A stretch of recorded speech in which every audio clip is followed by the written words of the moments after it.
I would always think about cutting myself, or I would like get on the floor and smash my head on, like the wall or on mostly the floor. I try to suffocate myself. The memories and scars of her parents' verbal and physical abuse would haunt Kimberly Smithers for years. My bed was a cardboard box. And I remember just laying there, like just angry and hurt, being, abused, being hit, being, talked down on. And it always bring me back to that place of like, oh wait, I'm not worthy. It was a mistake. When Kimberly was small, her parents split up, and she lived alternatively with both before going into the foster care system. It wasn't until high school she found the love and affection she'd wanted, her first boyfriend, who got her pregnant at 15. I was so obsessed, with him, and because I really, really wanted like him to love me. I was looking so much for love and acceptance. They broke up and she moved on to the next boy, and the next, still unable to find or accept anyone's love.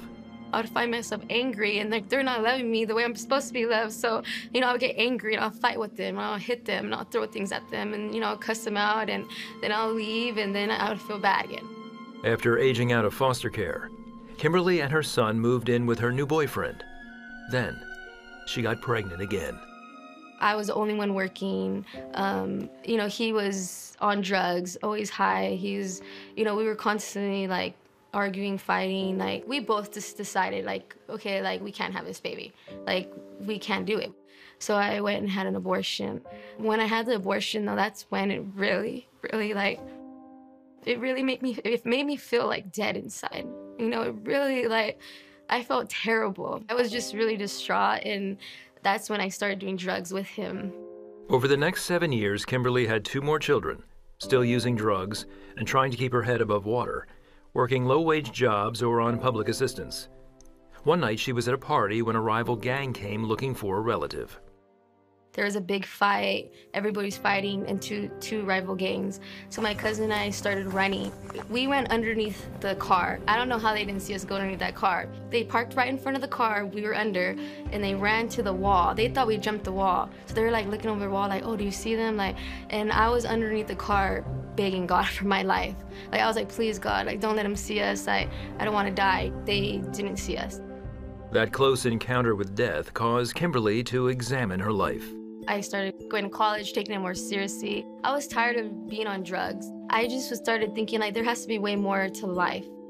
One day, she and her boyfriend went to the library looking for self-help books, scanning through books on the supernatural and religion. She found one she couldn't ignore. It just intrigued me right away. I took the book, and as soon as I got home, I started reading it.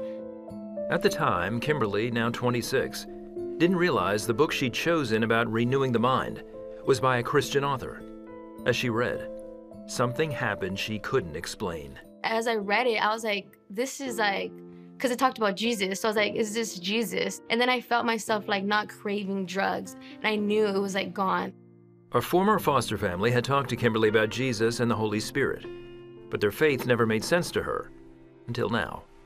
I started just crying, and I've seen the clouds like part. Like he was showing himself to me. I want to know this Jesus. Like I want to know God. Like I want to know him more. Kimberly surrendered her life to Christ and found a church. Before long, she was baptized. It felt so good. Like the drugs, nothing could compare to God's love. Nothing could compare. Being high, being drunk, like everything that the world has to offer, the guys, the lies, everything goes. Kimberly says with God's help, she eventually forgave her parents. She also met Christian at church, and they were married. He adopted her 3 children, and they're raising them together, teaching them about a loving God. I'm so overwhelmed with his love and compassion and his forgiveness. His forgiveness is beautiful. Like, I didn't deserve the Lord, to come back for me. In reality, he was always there. Like, even as I look back in those hard times, in those places, the Lord was there. And it's just beautiful that he loves us so much, that he comes back and that he is constantly revealing himself to us. It's beautiful because he doesn't have to. You know, he doesn't have to, but he wants to because he loves us.